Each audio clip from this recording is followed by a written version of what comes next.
Assalamualaikum warahmatullahi wabarakatuh.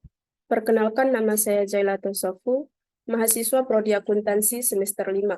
Di sini saya akan membahas isu-isu dalam pelaporan konsolidasi untuk memenuhi tugas ujian akhir semester mata kuliah Akuntansi Keuangan Lanjutan 1. Langsung saja, laporan keuangan dari entitas konsolidasi, sebagaimana halnya entitas tunggal, harus disusun sesuai dengan prinsip akuntansi yang berlaku umum. Standar dan penyajian tidak berbeda antara entitas konsolidasi dan entitas tunggal.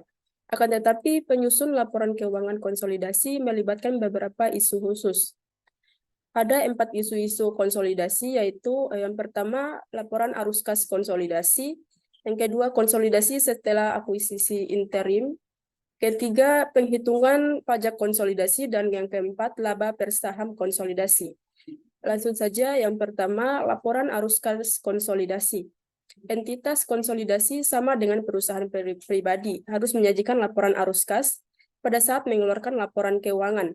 Laporan keuangan konsolidasi sama dengan laporan arus kas yang disusun untuk entitas konsolidasi dan pada dasarnya disusun dengan cara yang sama. Penyusunan laporan arus kas konsolidasi. Laporan arus kas konsolidasi umumnya disusun setelah laporan laba rugi, laporan laba, dan neraca konsolidasi. Laporan arus kas konsolidasi, laporan arus kas tidak dimasukkan dalam kertas kerja konsolidasi 3 bagian, tetapi disusun dengan menggunakan informasi yang ada di ketiga laporan yang lain. Selanjutnya, ilustrasi laporan arus kas konsolidasi. Sebagai contoh dari penyusunan laporan arus kas konsolidasi, diasumsikan hal-hal sebagai berikut. Yang pertama, PT Induk membeli 80% saham biasa PT Anak pada tanggal 31 Desember 2010 dengan harga di atas 66 juta dari nilai buku.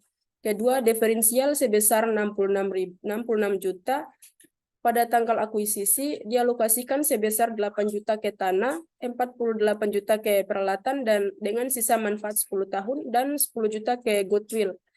Manajemen memutuskan bahwa pada akhir tahun 2011, goodwill mengalami penurunan nilai dan harus diturunkan sebesar 2.500.000. Setelah itu dinilai goodwill konstan.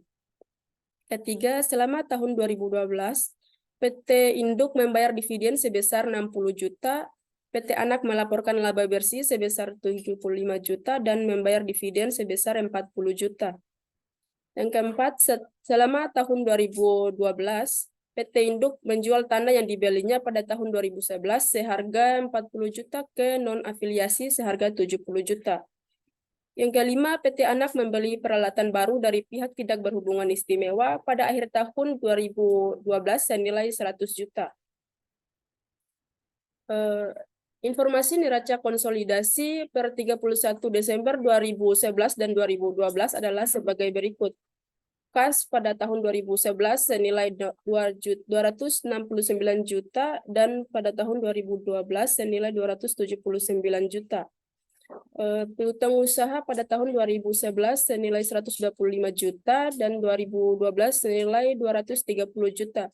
Berikutnya persediaan tanah bangunan, goodwill, dan total debit yaitu 2.247.500.000 rupiah pada tahun 2011 dan tahun 2012 senilai 2.514.500.000 rupiah. Selanjutnya akumulasi penyusutan pada tahun 2011 senilai 774.800.000 rupiah. Pada tahun 2012 sebesar 849 juta. Utang usaha, utang obligasi, saham biasa, saldo laba, dan kepemilikan minoritas, dan total kredit sebesar 2.247.500.000 rupiah untuk tahun 2011 dan tahun 2012 dengan total 2.514.500.000 rupiah. Laporan laba rugi konsolidasi untuk tahun 2012 adalah sebagai berikut. Penjualan 720 juta dengan keuntungan penjualan 30 juta dikurangi harga pokok penjualan 340 juta, beban penyusutan 76.800.000, beban lain-lain 105 juta. Laba tersedia untuk semua pemegang saham 228 juta, pendapatan kepemilikan minoritas 15 juta, dan laba bersih konsolidasi 213 juta. Yang kedua, konsolidasi setelah akuisisi interim. Pada saat salah satu perusahaan membeli saham biasa perusahaan lain, anak perusahaan dianggap merupakan bagian dari entitas konsolidasi sejak saham tersebut diakuisisi. Pada saat saham perusahaan dibeli selama periode fiskal, bukan pada awal atau akhir periode, hasil operasi anak perusahaan yang dimasukkan ke dalam laporan keuangan konsolidasi hanya bagian dari tahun ketika saham anak perusahaan dimiliki oleh induk perusahaan. Hasil operasi anak perusahaan yang dibeli selama periode fiskal dapat dimasukkan ke dalam laporan laba rugi konsolidasi dengan salah satu dari dua cara. Yang pertama, pendapatan dan beban dari anak perusahaan dimasukkan ke dalam laporan laba rugi konsolidasi, seakan-akan anak perusahaan sudah diakuisisi sejak awal periode fiskal, dan mengurangi bagian induk perusahaan atas laba sebelum akuisisi anak perusahaan di bagian paling bawah dari laporan laba rugi konsolidasi. Cara kedua, hanya bagian pendapatan dan beban yang diperoleh anak perusahaan setelah tanggal penggabungan usaha yang dimasukkan ke dalam laporan keuangan konsolidasi. Yang ketiga, isu pajak penghasilan konsolidasi. Sebagai contoh, PT Anak menjual persediaan dengan biaya perolehan 23 juta ke PT Induk seharga 28 juta rupiah. Dan belum ada yang terjual sebelum akhir tahun. Ayat jurnal untuk mengeliminasi transfer antar perusahaan pada saat penyusunan laporan keuangan konsolidasi sebagai berikut. Penjualan 28 juta debit, harga pokok penjualan 23 juta kredit, persediaan 5 juta. Jurnal mengeliminasi penjualan persediaan antar perusahaan arus ke atas. Laba yang dialokasikan ke pemegang saham PT Anak berkurang sebesar 5 juta karena adanya ayat jurnal. Penyesuaian atas beban pajak juga diperlukan dalam penyusunan laporan keuangan konsolidasi jika PT Anak mengisi SPT terpisah. Dengan tarif pajak perusahaan sebesar 40%, ayat jurnal eliminasi menyesuaikan beban pajak penghasilan entitas konsolidasi lebih rendah sebesar 2 juta, yaitu didapat dari 5 juta dikali 0,40 untuk mencerminkan pengurangan pelaporan laba. Yang keempat, laba per saham konsolidasi. Secara umum, laba per saham konsolidasi dihitung dengan cara yang sama dengan laba per saham untuk perusahaan tunggal. Laba per saham dasar konsolidasi sama dengan laba bersih konsolidasi tersedia untuk pemegang saham biasa induk perusahaan. Atau setelah mengurangi dividen preferen induk perusahaan dibagi dengan rata-rata tertimbang jumlah saham biasa induk perusahaan yang beredar selama periode tersebut. Berikut ilustrasi perhitungan laba per saham konsolidasi sebagai ilustrasi dari perhitungan laba per saham konsolidasi untuk PT Induk dan PT Anak diasumsikan sebagai berikut. Yang pertama, PT Induk membeli 80% saham biasa PT Anak pada tanggal 31 Desember 2010 sebesar nilai bukunya. Yang kedua, PT Anak dan PT Induk mempunyai tarif pajak penghasilan efektif sebesar 40% dan mengisi SPT konsolidasi. Yang ketiga, PT Anak mempunyai laba sebelum pajak untuk tahun 2011 sebesar 50 juta rupiah dan mendapat alokasi bagian dari pajak penghasilan konsolidasi sebesar 20 juta rupiah dan laba bersih 30 juta. Yang keempat, laba bersih konsolidasi untuk tahun 2011 sebesar 108 juta rupiah yang dihitung sebagai berikut. Laba operasi terpisah PT Induk 140 juta, laba sebelum pajak PT Anak 50 juta, total laba entitas sebelum pajak 190 juta, pajak penghasilan konsolidasi 40%, 76 juta, total laba entitas setelah pajak 114 juta rupiah, dikurangi pendapatan untuk pemegang saham minoritas 30 juta dikali 0,20 itu 6 juta dan laba bersih konsolidasi 108 juta. Yang kelima, struktur modal PT Induk terdiri atas 100.000 lembar saham biasa dengan nilai nominal 5.000 dan 10.000 lembar dengan nilai nominal 10.000, 10% saham preferen yang dapat dikonversi. Saham preferen dapat dikonversi menjadi 25.000 lembar saham PT Induk. Yang keenam, PT Anak mempunyai 20.000 lembar saham biasa dengan nilai nominal 10.000 dan 100 juta dari 6% obligasi konversi yang beredar. Obligasi tersebut yang dikeluarkan pada nilai nominalnya dapat dikonversi menjadi 4.000 lembar saham biasa PT Anak. Yang ketujuh, pada tanggal 1 Januari 2011, PT Anak memberikan pegawainya opsi untuk membeli 9.000 lembar saham biasa PT Induk dengan harga 26.000 per lembar, kapan saja selama 5 tahun setelah tanggal pemberian opsi.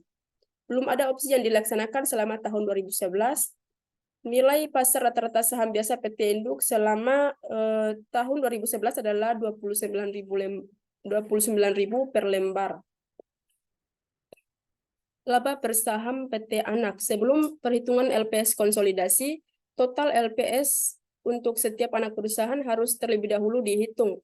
LPS dasar dan dilusian PT Anak untuk tahun 2011 berbeda karena PT Anak memiliki obligasi konversi yang beredar.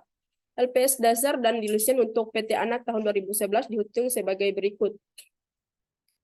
Laba bersih PT Anak untuk dasar 30 juta dan dilusian 30 juta.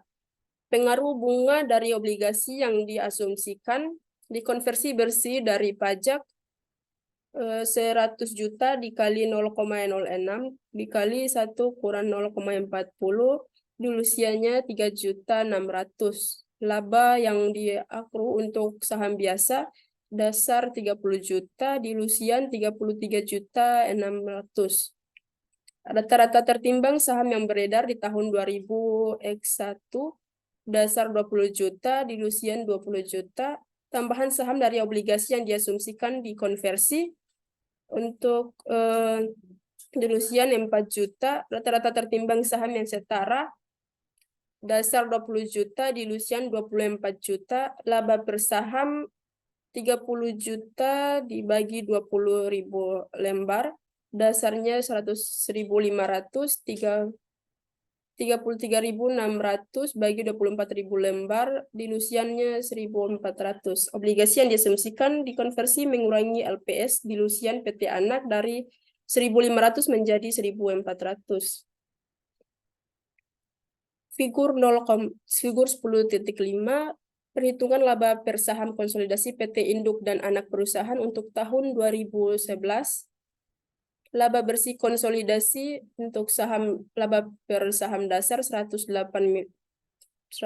juta, laba per saham dilusian 108 juta, dikurangi bagian PT Induk antara laba bersih PT Anak 30 juta dikali 0,80, laba per saham dilusian 24 juta, ditambah bagian PT Induk atas laba bersih PT Anak berdasarkan LPS. Laba per saham dilusian 22.400.000 dikurangi dividen preferen laba per sahamnya 10 juta. Total laba per saham dasar 98 juta dan laba per saham dilusian 106 juta. Rata-rata tertimbang saham beredar 100.000 untuk laba per saham dasar dan dilusian. Opsi saham diasumsikan dikonversi, saham dilusian 931, saham preferen diasumsikan konversi, laba dilusian, saham dilusian 25.000, total laba per saham dasar 100.000, laba per saham dilusian 125.931, laba per saham 98.000 bagi 100.000 lembar, laba per saham dasar 980, 106.400.000 dibagi 125.931 lembar, laba per saham dilusian 840. Metode saham diperoleh kembali atas opsi saham diasumsikan dikonversi, saham yang diterbitkan 9.000, saham yang dibeli kembali, yaitu hasil dari pengeluaran saham 9.000 lembar kali 26.000, 234 juta, harga pembelian kembali per saham 29.000, saham yang dibeli kembali sebesar 8.069 dengan kenaikan jumlah saham beredar 931. Demikian pembahasan terkait isu-isu pelaporan dalam konsolidasi. Terima kasih. Wassalamualaikum warahmatullahi wabarakatuh.